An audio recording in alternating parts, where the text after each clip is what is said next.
Dobar dan i dobrodošli u edukacijski video Darijev kutak. Moje ime je Dario, a da živim ovdje, to bi bilo onda dobrodošli u edukacijski kutak između dvije bitve i bilo bi jako popularno. Danas ćemo raditi jednu jako bitnu stvar, a to je pokretnost tijela, pogotovo prvenstveno za starije osobe. Znači to radim kad god radim individualne satove sa nekom starijom osobom. Radim prvo to da procijenim i vidim pokretnost tijela kako bih znao dalje, a isto tako kao što je to neko moje inicijalno testiranje, da vidim pokretnost tijela generalno, isto tako može biti fantastičan trening i vježba, pogotovo ako se uključi štoperica. Tako da, generalno, jako dobra stvar. Sad me pazite, pravila nema.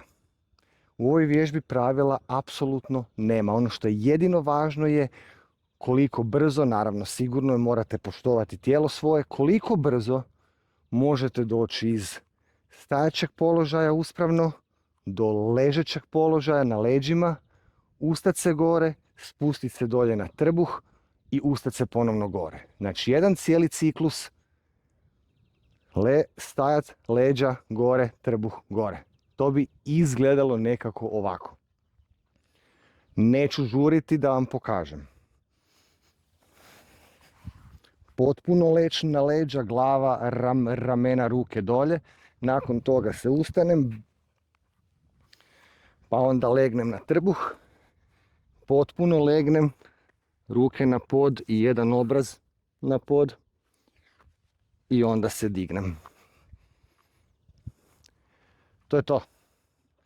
Znači, od gore na leđa, gore, trbuh gore. Ili od gore na trbuh gore, leđa gore.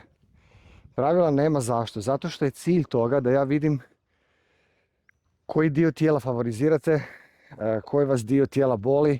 I kada to ponovite nekoliko puta, ja ću točno vidjeti koja vam je noga jača, koja vam je slabija, na koja vam je ruka bolja, koja nije. I onda ono što želim raditi je da probamo na što više različitih načina raditi taj isti pokret. Znači ja sam sada išao dolje ovako, a možemo slobodno ići dolje i ovako, pa se okrenuti na leđa. Možemo slobodno ići dolje i ovako. Kad sam se dizao sam se ovako da sam savinuo lijevu nogu, desna noga je bila ispred. Možemo slobodno ići da radimo obrnuto, pa se dižemo. Kad idemo dolje, ja sam išao ovako i dolje, možemo slobodno ići iz čučnja, pa na sve 4, pa dolje. Možemo, ako smo vitalni mladi, skočiti, spustiti se dolje, skočiti gore. Pravila nema.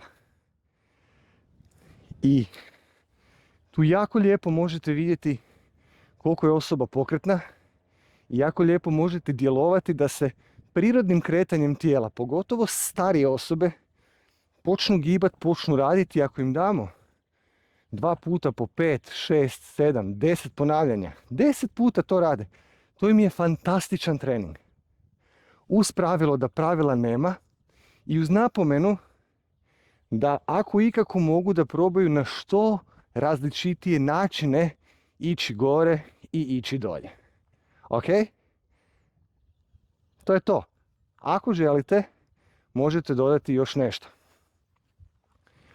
Od gore idemo prvo na trbuh, pa se tu okrenemo na leđa i onda se dignemo gore.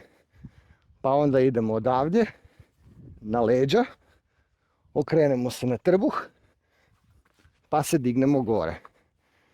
To je fini dodatak jer sam vidio kako radim jako puno sa starijim ljudima, da im je okret sa leđa na trbuh dosta težak. I tu su valjanja, tu je teško se i to dugo traje. Tako da je to isto još jedno prirodno kretanje tijela, jel? I možemo dobiti jako puno. Znači, vjerujem da ne moram raditi suma sumarum, da znate točno što vam je činiti. Ako imate bilo kakvih pitanja, pitajte. I molim vas, što različitije što brže i najbitnije uključiti štopericu, jer vam brojevi, kako ćete raditi često, brojevi će vam pokazivati i davati vam motivaciju. I ono što volim govoriti, pogotovo za starije osobe, to ne vrijedi za mene, koji mogu trčati 15-20 km i dignuti utege. Ovo meni nije trening, ali starije osobe mogu raditi trening bez da odvoje vrijeme ili novac za trening. Njima je život trening. Savjetujem vam, nemojte im pomagati, nemojte im nositi vrećice teške, neka oni sami uzmu koliko mogu, nemojte sad da sami nose kauč, jel? Ali nemojte toliko pomagati, neka se ustanu, otvore vrata, neka rade, neka su aktivni, neka kroz cijeli dan treniraju i vjerujte mi, bit ćete mi zahvalni i oni će vam biti zahvalni. I ako ste starija osoba i gledate ovo, molim vas, budite aktivni koliko god možete biti aktivni. To vam je trening kroz cijeli dan i savršena formula za dugovječan, funkcionalan, sretan i zdrav život. Hvala vam puno. Nadam se da sam pomogao. Budite mi zdravi, sretni, živite mi što duže i vidimo se u sljedećem edukacijskom videu. Bok!